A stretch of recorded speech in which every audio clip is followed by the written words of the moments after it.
So when we talk about the Beatles, arguably the most influential band in the history of pop music, there's always a debate about which of their songs is the best. Yeah, look, I get that it's a matter of opinion, but there has to be an answer. And I think I've found it. The Beatles are a band with no shortage of masterpieces. Just going through some of the popular ones. Yesterday, Let It Be, A Day in the Life, Something, Eleanor Rigby.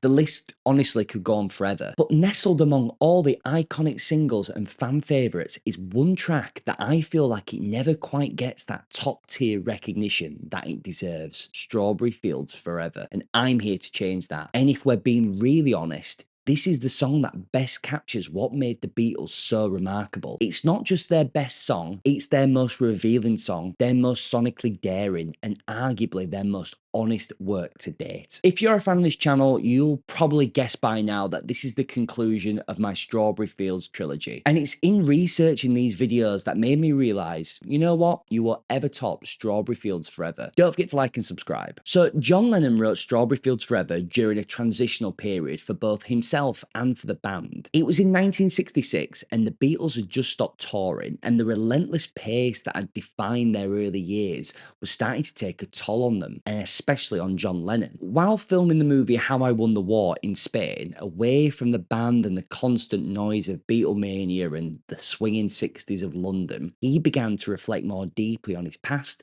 his identity, and what exactly he was supposed to do next. And that's where Strawberry Fields Forever began, as a nostalgic reflection on a place from his childhood in Liverpool. And Strawberry Fields is actually a Salvation Army children's home near where he used to play. But from the start, the song never really was about the place itself. It was about memory and how he uses it as a vessel for his escape. Immediately, what sets the song apart is how beautifully it captures that blurred line between memory and reality. It's disorientating, surreal, and kind of trippy in the way that it unfolds. The lyrics are full of contradictions, like this one. Nothing is real. And this one. Living is easy with eyes closed. He's trying to make sense of his own thoughts in real time and not quite landing on anything concrete. And somehow his vulnerability and him confessing this feels incredibly universal for the listener. There's a sense of him unraveling in the song in a kind of quiet and peaceful way. This isn't like the big cry of help. And musically, if we're going to talk about it, the Strawberry Fields Forever is really a technical breakthrough. And it's one of those songs where every second is doing something interesting. You might not pick up on the first listen,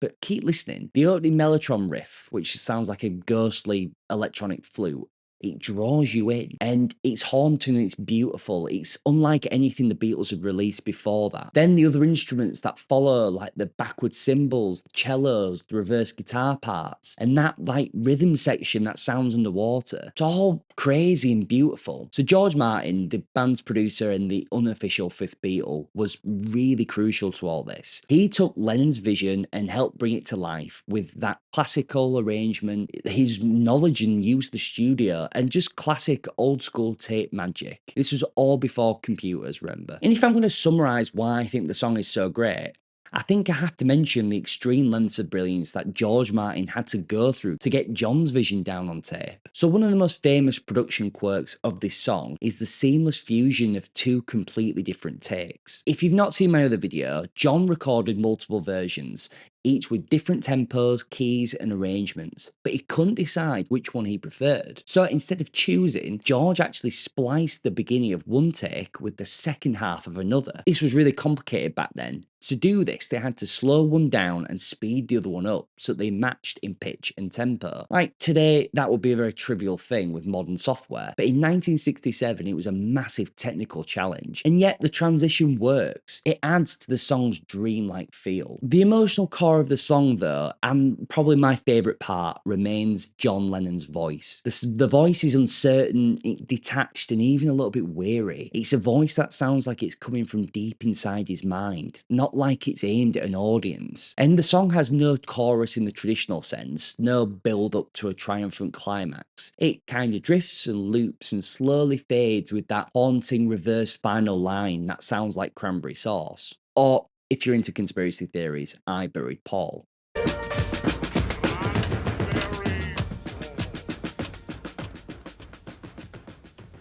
Honestly, go check out my Paul is Dead video. Either way, it ends the way a memory might end. Not with a bang, but with a fade out. But what's so remarkable about Strawberry Fields Forever is how ahead of its time it was. In 1967, most pop music was still relatively straightforward, and even experimental bands were just beginning to figure out how far the studio could be pushed. But the Beatles with this single were already 2 steps ahead of all the other bands. Strawberry Fields doesn't just predict the psychedelic movement, it is the true definition of it. It captures the exact moment in history when pop music stopped being just entertainment and started becoming a vehicle for surrealism and for true, real art. And it sort of signaled the shift and forced other bands to experiment with how music could sound, how it could be produced, and what it could actually mean both for the band and the listener. And yet, despite all of its technical brilliance, what sticks with you isn't the production, or the Mellotron, or the key change. It's that emotional honesty, and it's the vulnerability in Lennon admitting over and over,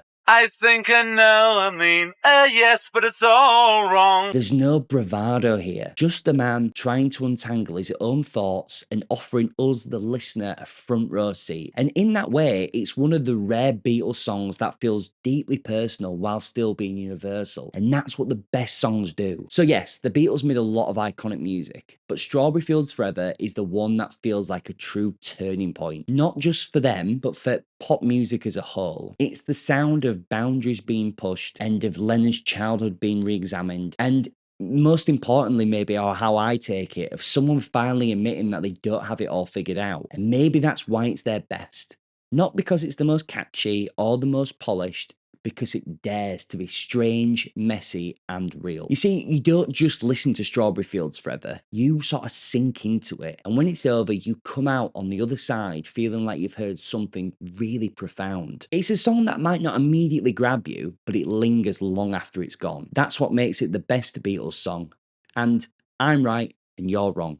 Thanks very much for watching, guys. Hope you really appreciate this one. Just another classic Beatles video. Please go check out some of my other videos. And if you like what I'm doing, drop a comment below. What's your favourite Beatles song? And please don't forget to like and subscribe. I'm so close to 1,000 subscribers now, guys. It all changes massively for when I get there. So hope you really appreciate this one again. And as always, I will see you in the next one.